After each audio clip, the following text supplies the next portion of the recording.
Yeah. Ooh. I made a mistake there. We're streaming. I know. Hello, everybody. How are you doing? I feel like I fucked something up.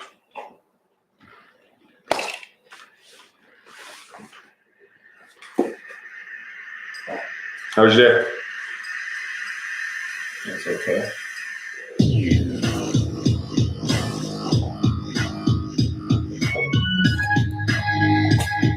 Gotta have a little bit of music if you're gonna destroy your world. Courtesy of our good friend, Anarchy. Okay, we're good. We're gonna dive right in, folks. It's called Neither Holy Nor Wise. If you've been following along with us, then you know where we're at. We are reading the Jed Mckenna Spiritual Enlightenment, the Damnedest thing book. And we're going through each thing. We've gone through this many chapters so far. Okay, this is a quote from Layman Piang, not sure how to pronounce that. When the mind is at peace, the world too is at peace. Nothing real, nothing absent. Nothing holding on to reality, not getting stuck in the void. You are neither holy nor wise, just an ordinary fellow who has completed his work. That's so funny. I've loved that line for a long time. Just an ordinary fellow who has completed his work. But I had not, memory-wise, associated it with the first part of it, or the next part, which is neither holy nor wise. Yeah. Just a guy who's completed his work. And so that is a great quote for Jed, and Jed would agree here with us on this one because this is his way. You know, he doesn't claim to be holy. He doesn't claim to be wise. He doesn't claim to be special. The enlightened state isn't some guru, Alibaba, I'm peaceful. I was doing some meditation studies today, a couple of days ago, and I was actually studying about emotion and what the definition of emotion was. And this guy came on and he was, I don't know, this was recent, in the last 5 years or something. And he was doing a live thing and he was an Indian guy with a big beard and he had 500 people in the crowd. And I'm listening, I'm like, okay, he's going to talk about emotions. Maybe he's got something to say. And 10 minutes later, I was like, this guy's just fucking babbling. Like this is, but he was holy and wise. He was both holy and wise. He was Like a guru person's live streaming? Yeah. Sri Racha, or whatever. Anyways, nope. I'm calling it the way it was. You know, might be a real super nice guy, but fuck, he's just talking in circles, man. It was just interesting because here comes this holy, you know, like just do your work. You're not holy. You're not wise. You're just a man who did the work. And Jed, I know that's you. And I know you're listening, Jed. So, you ready? Marla comes and sits with me during today's quiet period. She's a little self-conscious and gives me an uncertain sidelong glance as if not believing that it's really okay for her to be here. I don't think I put out much of a guru vibe, but I guess I must put out something because everyone reacts in a similar reverential sort of way. I don't dress like a guru and I don't talk like one. I don't carry flowers, perform miracles, smile beatifically, or radiate anything that I'm aware of. I think of myself as a pretty laid-back guy with only the weakest grasp of what it means to be a human among humans. It's like I can hum a few bars, but I have forgotten most of the words. I can't stand in line at the grocery store and carry on a normal conversation if it gets much past the weather. I can't go to a bar and have a beer and shoot a game of pool because I can't pretend to share the experiences and interests of the other patrons. In other words, there's no commonality. Commonality at this level is so basic that it's probably not possible to imagine what it's like when it's not shared. No two humans could have less in common than any human and me. I am a member of no community. Because I live a different paradigm, I am effectively set apart from humanity. In the third book, Spiritual Warfare, which we're hinting at now, there's a fantastic story of a lady he encounters in Mexico and displays why he can't have conversations with normal people. Yeah, I wonder, this is me judging him. Let's judge the motherfucker. This is me judging him. I wonder if he's being real there, and that his paradigm of reality literally socially handicaps him sometimes and causes disruptions. It's like, is that true, or are you just an asshole? So I'm going to come at this and answer that question for myself. I'm an asshole. Like we've had this conversation. So I go to places where the conversation is inane and banal, and I'm not enlightened, but I don't have anything in common with people talking about dumb shit. I almost can't not turn a conversation to some type of depth, some kind of deconstruction of the soul, some type of pattern of manifestation and creating a better life for yourself. I'm an asshole, and my wife, who loves me dearly, my son, would admit that the conversation always tends to go towards that direction. And if it stays surface for a while, I'm bored and have to leave. Yeah. I believe.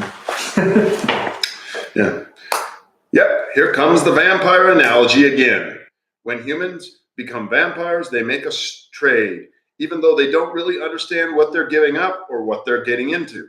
Perhaps irresistible forces compel them, as they did me.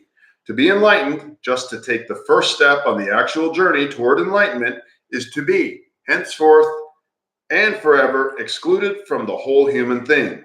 I knew when I started on my own journey that it meant leaving behind human connectedness, and that was perfectly acceptable to me. No one gets to that point without being prepared, however naively, to pay the price. Hello, Sirius, by the way, I did see you. So, Sup. He goes yo-yo and you go sup. So, however naively prepared to pay the price. So let's talk about that. can you read that just the last little bit again? Like, I knew the context of that sentence. When humans become vampires, they leave one rule and come to a totally different one. And they have to leave human connectedness behind. They're not going to be human anymore. Oh, okay, yeah, that makes sense. And he says, no one gets to that point without being prepared, however naively to pay the price. So what he's saying is that he started to look at his connection, say, to his sister, to his mother, his father, and dissolve them, and realize that his sister was a cartoon character in the Matrix, or like Wile E. Coyote, or in Dream State, or the Roadrunner, or it's just like, I can't take you seriously. You're an illusion. Or if you were to take that, he takes the, it's like if the entire world was a green screen, and it's like, Yeah. You are the same as a stone. Like, why would I have an emotional attachment to that stone? Why would I have an emotional attachment to you? Yeah, I'm coming up with an idea for how to get it for myself. If Star Trek technology, I walked into the holodeck, right? And I had an experience with my brother. And I was talking to him. And I guess if it was therapeutic, or if it was someone who was passed, and like my mom has died, and I wanted to go talk with my mom, and I programmed the computer to talk like my mom. At some point, that relationship, unless I got really fucking stupid in the head, would just seem too fucking not real, right? It would just be bullshit. It would be the same thing as when you log into Skyrim and you go up and talk to the fucking local blacksmith or whatever, and it's like, well, it's just an NPC, Yeah, and what if you had an NPC who was named Jason and was your father? You'd still, after a while, go, it's just a fucking computer NPC, right? Yeah, exactly. But this is where Jed mentions that if you start talking about this shit, you can get hospitalized pretty quickly, because that paradigm could be, a sociopath, a psychopath person could be compared to be within that category. But it's like, I don't think it's the same thing. So I may have told this before. I tell it all the time. I'll tell it 50 times. I've experienced non-dual awareness, but it wasn't abiding. So And it was right here out on this road. I went for a walk back in August, about 2 years ago. And somehow I realized that the appearing world was fake and that I was fake, but I thought the watcher was real. And I backed up into the watcher, and then the watcher dissolved, and it hit me. Like, so I had this experience. It wasn't mystical union. It was complete. And the person I got along with the most was Julie. Like, she kept up. She's in the second book, and her process is shown in the second book so other people can see it. And I was like, you'll meet her in this book, by the way. But I was like, holy fuck, I get what she meant there. Oh, I get what she meant there. Oh, I fucking get what she meant there. And it's a mile walk around the hill. And by the time I got about 3/4 of the way, what was going through my head was, oh, fuck, how am I going to fake this shit with my kids and my wife? Like, how am I going to take them seriously anymore? And I walked, just stopped, and I was like, will I be able to pretend? I better go back and pretend that they're not little fucking NPC programs. But I don't think I'll be able to maintain that for long. Like, how long will I do it? And then the program will cry. My wife will be, oh, don't you love me? I'm like, you're a fucking program. Like, I was afraid. And so I don't know what I took. I came up close to the first step, but I didn't cross over because I came home, I sat here for an hour, and then my dad called, and I went to see a football game, and I sat at his house, and halfway through the football game, I felt it start to fade. And I was sitting in the game going, what am I doing? What is this about? I don't give a fuck about any of this. Interesting. Yeah, it was a powerful experience, and then it went away. I wrote it down. If I go and read it, I've got a piece of it. I can capture some of the energy, but it's not abiding. But the number one, when I got through the whole thing, within the net, I was like, holy fuck, how am I going to pretend to be that this is real? It's just the same as the water bottle. See, water bottle. Who gives a fuck, right? I don't care. Sorry. Felt that way the first time I watched Westworld. Westworld, hey, Westworld kicked a Jed Mckenna spin off. Dude, when fucking Maeve picks up the board. Hey, man. Sorry, when Maeve picks up the... No, I just don't think there should be spoilers, you know? Spoiler alert. Yeah, here we go. I think he doesn't like ego. He just doesn't want to be around it. He doesn't have the energy to pretend to be something he isn't. That's why he probably doesn't do well in social systems. Yeah, I've seen all of it. Have you seen Westworld? Well, there you go, series. You know what we're talking about. But anyone else who might not have, it's when the tablet and she's talking and she thinks she's making her. Yeah, she thinks she's lying, and before every line comes up, the guy's on the board going, here it is. Everything you just said was predicted and programmed. Dude, I sat on my couch out here for a week and didn't move. I just sat there. And I was like, and I would lift my arm and I would see someone else program that arm lift. And I go, fuck! I couldn't move because I didn't dare talk or anything. Totally fucked me up. Anyways, let's move on. Yes. Some good shit. Westworld will fuck you up. Second season, though, not so good. I actually don't care to be around Marla very much. Not because she won't make any progress from her perspective while she's here, which she won't. And not because she'll quickly leave for the next cool-sounding spiritual adventure, which she will, but because the particular flavor, for want of a better word, of her ego is off-putting. She just doesn't like her personality. Marla cloaks herself in spirituality rather than dealing with the fear she seeks to conceal. And so I've been working on creating vibrations of positivity, right, around me. And I've been very much at the work of Dr. Joe Dispenza. And I've been very much aware of how the first time I kind of got into positive thinking, it was a cloak against fears. And it was just bullshit. I was lying to myself. And now it's like a vibrational match of energy, that's all. It's always fear beneath the surface, of course, no matter how it manifests. With Marla, the fear revolves around money and security and relationships and vanity, all boiling down to fear of rejection and loneliness, which further boils down to the black diamond at the heart of all fears, fear of no self. So, I'm going to stop here because in my process, when I have gained the most, I always track my fears down and I do the math. So I track them line by line by line through all of these pieces, and I find out. So if I'm worried about money, what am I really worried about underneath money? And then I find it, and then I find it, and I go, and it always leads me out onto the boat, to the leaky boat above the abyss. I've been kicked off the island, kicked off out of the tribe, and I'm alone, completely alone over an absolute vast abyss. And I'm in a boat that's leaking and it's going down, and it's only a matter of time until I sink to very, very frozen, cold blackness. And that's the terror. And there's nothing beyond that. So I do track my fears down, and this line has helped me very much to do that. Okay. She's very self-possessed on the outside, calm, smooth, convinced that she's a very open and spiritually attuned person. But I'd much rather be with a raving loony who is directly confronting their bullshit than someone who spends all their energy repressing it.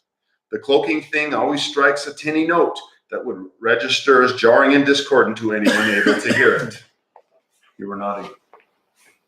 I was just thinking that there's some people that I interact with in the Salt Lake community, for the underground community. And I just interact with some oddballs sometimes. And there's sometimes when I'm self-aware and I realize I'll interact with somebody and I'll realize oh, that person's not for everybody. But the only reason that they're for me, that me and them can get along, is because they might be crazy, but they're directly confronting their stuff. They know they know, they're honest. Yeah. So it's no matter how crazy they are, they're way better to be talking to someone who's being real. Yeah. And it's refreshing. I mean, if you go through any type of work like this, and I would say I get what he's talking about completely. Mm-hmm. Jed, I get what you're talking about, that tinny note that you get with people who are just full of shit, And I've been talking with our good friend Mook about this lately, and he's just like, quit fucking pretending you know. You don't know. If you can tell me you don't know, then you're true, and I can relate to you. I like that. Here's the most directly I am able to say this. The one and only truth of any person lies like a black hole at their very core, and everything else is just the rubbish and debris that covers the whole. Of course, to someone who is just going about their normal human existence undistracted by the larger questions, it's a great way of saying that rubbish and debris is everything that makes them who they are. But to someone who wants to get to the truth, who they are is what's in the way. All fear is ultimately fear of this inner black hole, and nothing on this side of that hole is true. The process of achieving enlightenment is about breaking through the blockage and stepping through the hole, and anything that's not about getting to and through the hole is just more rubbish and debris. I really like this description. I don't remember it. I've read this 10 times, but this one's really striking me as useful. Seeing this, just go into the hole and within. Well, it's also pinning down the idea of definiteness of purpose. Yeah. So he's basically saying, you have to make your definitive, what does he call it? Purity of intent. Purity of intent. You have to make your intent to be a single thing. So then the comparison of go for that thing, and then anything else that is getting in your way is just garbage and is resistance, because you need to laser through that. You need to overcome the resistance. And for what it's worth, this Dr. Joe Dispenza book I'm reading talks a lot about that, exactly what you're saying. And more than once I thought he may qualify as a human adult. What book is it? Becoming Supernatural. Yeah. I'll continue to update you on it as I go. We'll put a link down below. I'm not recommending it yet, but I'm finding some interest in it. All fear is ultimately truth, this inner black hole. I had an experience in meditation I wanted to share with you, Marla begins, and proceeds to reel off a string of insights that she feels aid her in becoming free of something or other. Or maybe she's overcome an obstacle or slain a dragon or something. I know within the first few words that she's trying to impress me so that I will reward her with praise. It's a common enough dynamic. She assumes we have an unspoken agreement in which her part is to reflect and reinforce my self-image as a great spiritual teacher, so that I, in turn, will reflect and reinforce her image as a very spiritual person. She assumes that we have this unspoken agreement because she had it with a dozen or so other spiritual teachers, and it's always worked out well. A nice win-win situation. I interrupt. Have you heard the term Makyo? I love this term. I use this a lot. And this is where I learned it from. Yeah, isn't it something to do with? Yes, it's a Zen thing, a very handy term. In Zen, no one is interested in spiritual growth. No one is interested in self-exploration or self-realization. They're not trying to become better people or happier people. They're not following a spiritual path. They're following a wake the hell up path. They're completely focused on the hot and narrow pursuit of enlightenment. I love that, hot and narrow pursuit of enlightenment. There is no consolation prize, no secondary objective. Full awakening is what they signed up for. Of course, as students, they have no real idea what such a pursuit actually entails, so it's the job of the master to see that they stay on course. With me so far? She nods a little uncertainly. The Tao warns us to beware the flowery trappings of the path, or words to that effect. There are many things to see and do on the path to awakening. It's all new and magical. There are points, for instance, when you can stop and develop what you might consider special powers. Prophecy, telepathy, mediumship, magical arts, plate spinning, whatever. During Zen meditation, Zazen, the student might merge into timeless unity consciousness. He might unravel all the complexities of his life in a single glorious sitting. He might feel that he has vomited a gigantic ball of molten lead that has resided in his chest for years. He might descend into the pits of hell and slay all his demons. After such experiences, he might run to his master to share his victories and experiences, thinking he's well on the road to enlightenment, only to have the master splash him with cold water by calling it Makyo. Marla is frowning now, realizing that she's the one being splashed with cold water. Very quickly, I just recommended Being Supernatural by Joe Dispenza, Dr. Joe Dispenza. We didn't recommend it. I didn't, right? I just mentioned it. Everything that this guy, he just said about all those realizations. Yeah. So Dr. Joe is not about the hot and narrow pursuit of enlightenment. He's about making your life happier. So just be warned if you do go after that. He would get splashed with cold water really quickly. When a Zen master uses the term Makyo, he's telling his students that the precious gems they're stopping to pick up or the pretty flowers they're pausing to collect only have value or beauty in the world they've chosen to leave behind.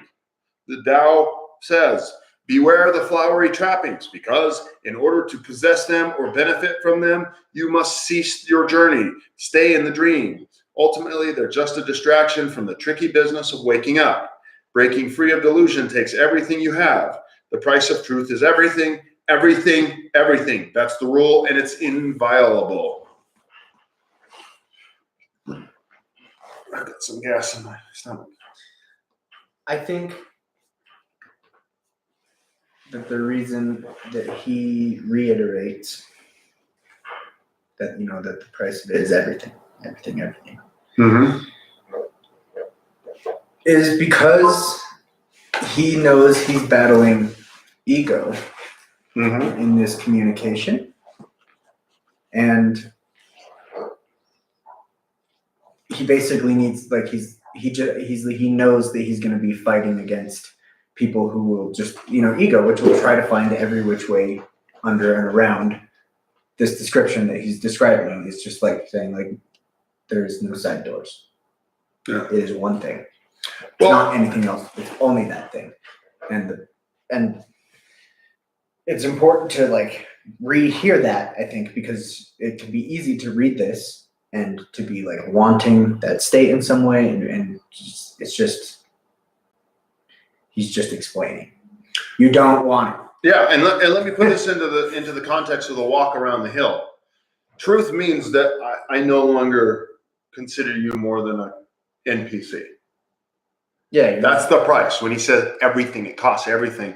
So look to the person you love and realize that they're just a plastic cardboard cutout. Poke, poke. Are you ready for that? Because if you want to get all the way to the truth, that's where you're going. And it's not the bad shit that's going to fuck you up, like getting rid of anger and hurt and hate. It's getting rid of your son, your parents, your children, your wife.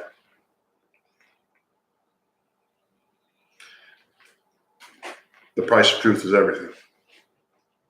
And I have no fucking clue about that, except for I had 1 minute around a hill, or 5-10 minutes around the hill going, I'm going to have to fake my life. And I didn't get very far before it went away. So I can tell you from my experience a little bit of what it's like, but I don't know. Jed, you can tell us. He's telling us.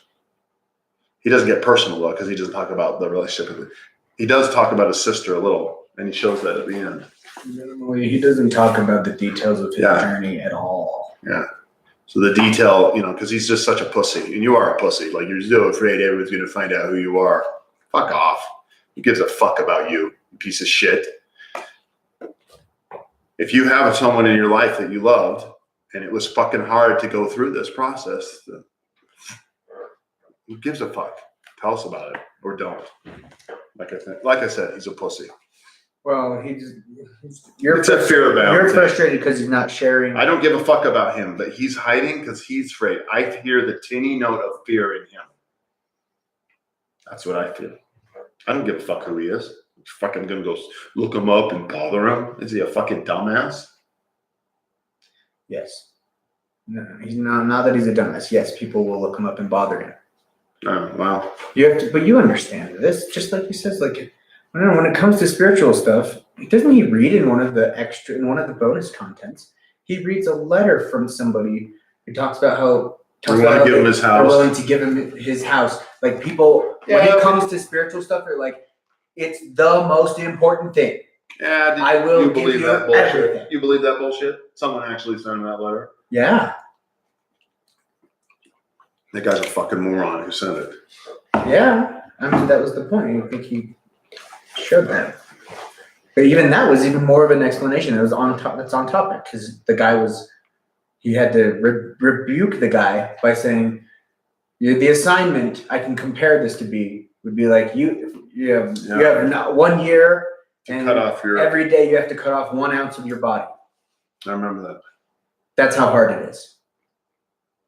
It's like that level of understanding. It's like, So you start with your toes. Yeah, it goes. Start with your toes. So then by the end, when you have, when you're missing your nose and your ears and your fucking most of your fingers, you'd sit around and be like, well, that was pretty fucking stupid. Why did I do that? But that's what it is. Don't, what you're I still note the teeny fear of ego and his hiding. Whatever. Yeah. The price of truth is everything. Everything. That's the rule, and it's inviolable. And I can feel with that, I can feel a sense of it, like a tiny little blip. So she looks sad, and I continue in a gentler note. She looks sad. Of course she looks sad. Poor gal. I'm explaining Makyo because this is what's happening here. You have had some profound insights in meditation, and you have brought them to me. Understandably so, Western spirituality seems to equate enlightenment with self-perfection. So it's natural to assume that ridding yourself of mental and emotional baggage is the way to go. But what I'm telling you is that within the context of searching for enlightenment, your experiences are Makyo. You bring me these priceless jewels, and I am telling you that you should flush them down the toilet and move on. I pause to let that sink in. The point here is less to aid Marla in her quest for enlightenment than to help her see that she's not on one. I sometimes wonder if I would make a good Zen master, Roshi, but I don't think so. Or maybe I'd be a great one. Depends on how you look at it. My emblem would be a graphic depiction of the Buddha's head, lanced on a pike, complete with dripping blood and dangling viscera. The motto beneath the emblem would be, "Die!" Students would line up outside my door after Zazen to come in and tell me their experiences. And as soon as the first one opened his mouth, I'd start shrieking at the top of my lungs. You're not him. You're not the real guy. You're the Macchio guy. You're just the dream character. I'd probably start hitting the student with a stick at this point, which is one of the perks of being a Zen master. You're supposed to be dead. Why aren't you dead? Why are you coming to see me? You're the problem. Get out and come back when you're dead. That's the guy I want to talk to, not a stupid dream character. Now, get out. That essentially defines the quest for enlightenment. The you that you think of as you, and that thinks of you as you, and so on, is not you. It's just the character that the underlying truth of you is dreaming into brief existence. Enlightenment isn't in the character, it's in the Kundalini, or to qualify for heaven, or to liberate all sentient beings, or to simply become the best dang person you can be. Then rejoice, you're in the right place. The dream state, the dualistic universe. However, if your interest is to cut the crap and figure out what's true, then you're in the wrong place, and you've got a very messy fight ahead, and there's no point in pretending otherwise. We got another page before we're done. But there's a pause. Thoughts?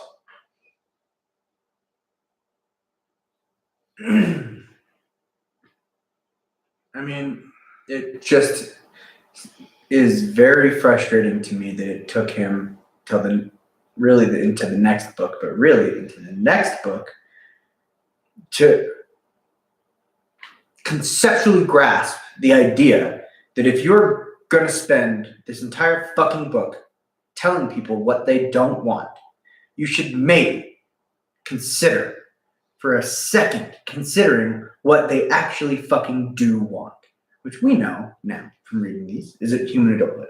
But why did he not know that? Because he is a fucking moron. Because he's a fucking moron asshole. It's ridiculous. It's ridiculous. I cannot. It's like it's. He seems like the kind of guy who could take being called a fucking moron and it's smile just at it. not useful. But he. To not tell, to just say, this is what it isn't. Yeah. Okay, fucktard, thank you. I get that. But who is the audience? Right? The audience was Marla. Okay, this girl, Marla, with the goddamn yin-yang symbol tattooed to her fucking ankle. Right? That's who this book is for. We were never Marla. You were never Marla. Which is why the second and third book and the Dream State book and the appeal more to you. Yeah. You don't need to be shadowed here. You didn't have this problem.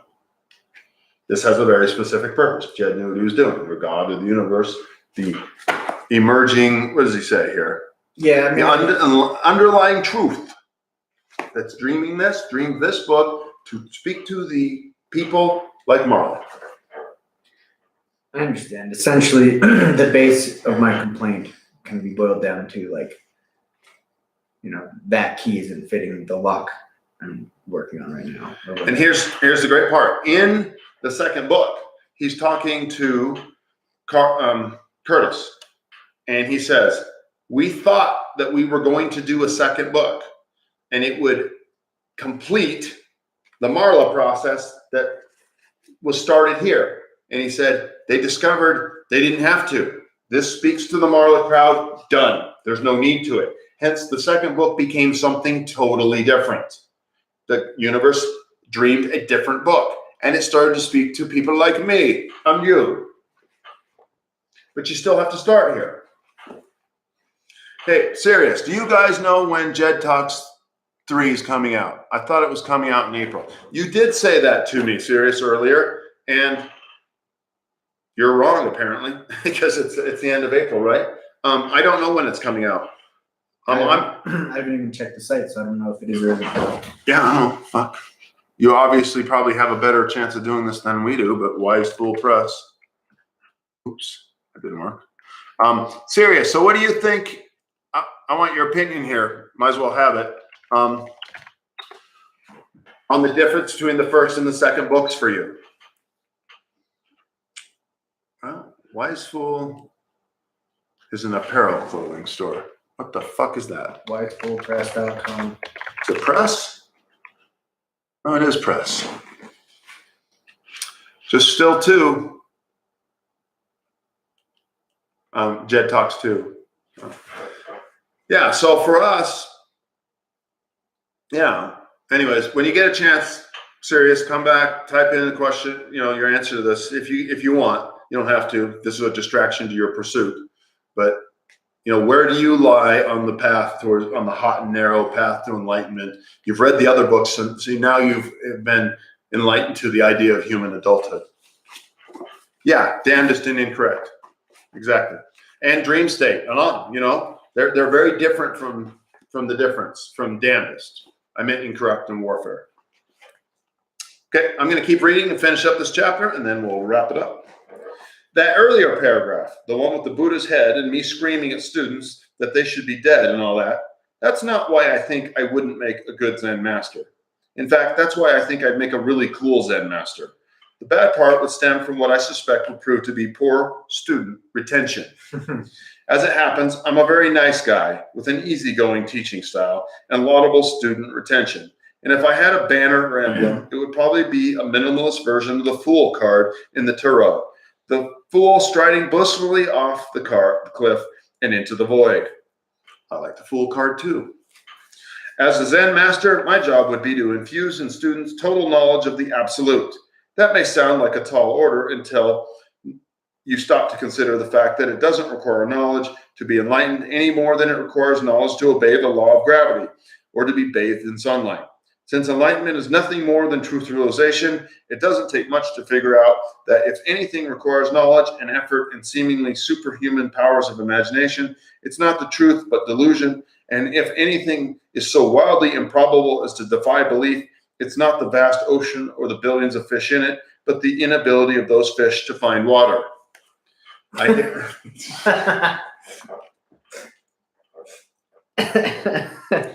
hear a sniffle. Marla feels rebuked. The master has diminished her offering. That's how she should feel. Those Zen students aren't getting the giggles when the stick comes down. Why do you think I'm telling you this, Marla? I don't know. So I can transcend the common, so I can move past, we're talking about two different things here, Marla, okay? You think I'm telling you that the insights you've had in meditation are Makyo, right? She looks at me and nods. No, not at all. This is an important distinction. I'm saying the insights you've had are Makyo in the context of waking up. See, unlike me, the Zen master knows exactly why his students are there. He doesn't have to ask, but it's not like that here, so I'm asking you now, what is your desire? She starts to say something, but I cut her off.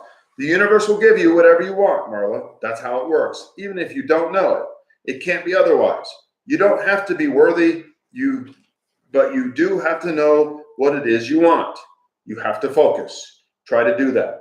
Try writing out what it is you want and condensing it down until you've reduced it to a concise statement of desire or intent. Your path can only be meandering and your life a blur until you do that. Come talk to me when you have something, okay? She nods. And Marla, I think being a good mom for that little girl would be a perfectly good answer. She nods and smiles and hugs me. She gets it. I'm sure it hurts to have the master say that her profoundly moving insights are shit, but she gets it. That's good.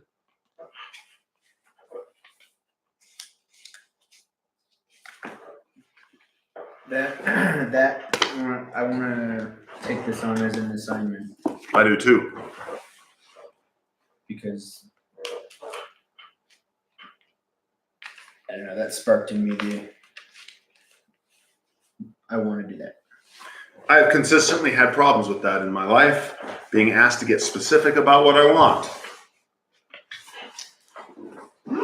So I'm going to be working on that. Okay, Sirius, did you answer my question? You said, I think the first trilogy is good, but I think it's not as important for us as it's important for people who practice spirituality. The Dream State trilogy is more tailored toward us, I feel. Thank you for your answer. I agree. The Course in Miracles stuff with Maggie again? Mm-hmm. Fucking gold. Dude, I'm reading Dream State again right now. I got to tell you, because I've read the trilogy, the first trilogy, way more. There's that stupid idiot fondue chapter, and then there's that opening chapter.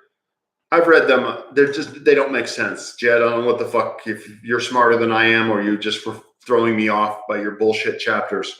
But everything else in Dream State is fucking gold. Like, it is just so deep and good. Hopefully we'll eventually get there. But I'm enjoying it a lot right now. Except for the fucking fondue chapter. That's just stupid. Wasn't funny. I can't endure it. I skip it. Okay, brothers and sisters, it is a joy to be here. It is fun.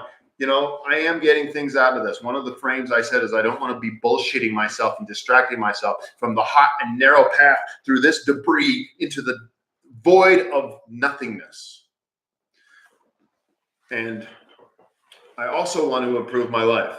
So maybe those are, you know, let's be honest. Let's stop bullshitting ourselves. Let's stop the tinny note of bullshit and say, maybe I'm not here to get enlightened. Maybe fuck you. I don't want to walk around and pretend I'm this kid's father to a cardboard cartoon. Maybe I don't want to do that. It's weird because I want the truth, but I kind of want to have my cake and eat it too. So we have a question. Asher, do you have an Instagram account for that water aid thing? Rave Relief? Yes, I do.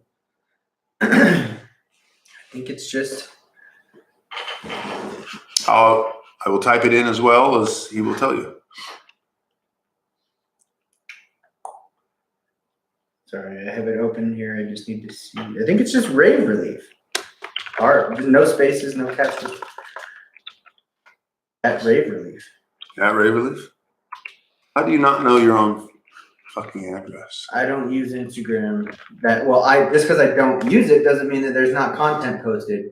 Oh, because you have other people doing it. Yeah, for you. I'm just saying I don't. Rave Relief just came up. There it is. That is this fucking thing reading my goddamn mind? Yeah, it's just Rave Relief. Yep. There's no, you put an R, a capital, it's not capital. Look, in the @ Oh, does that make a difference? Yeah. Just. Or just, you know, it's like going to be like, click. There it is. Instagram.com/Rave Relief. I don't think the capital R would have been a problem. Cool. All right, brother. It's good. Thanks, man. Good to talk to you again. Send questions our way. We'll be following up next week. Enjoying this process. Hope it's useful to everyone who's been watching and connecting, and who will in the future. Adios. Peace.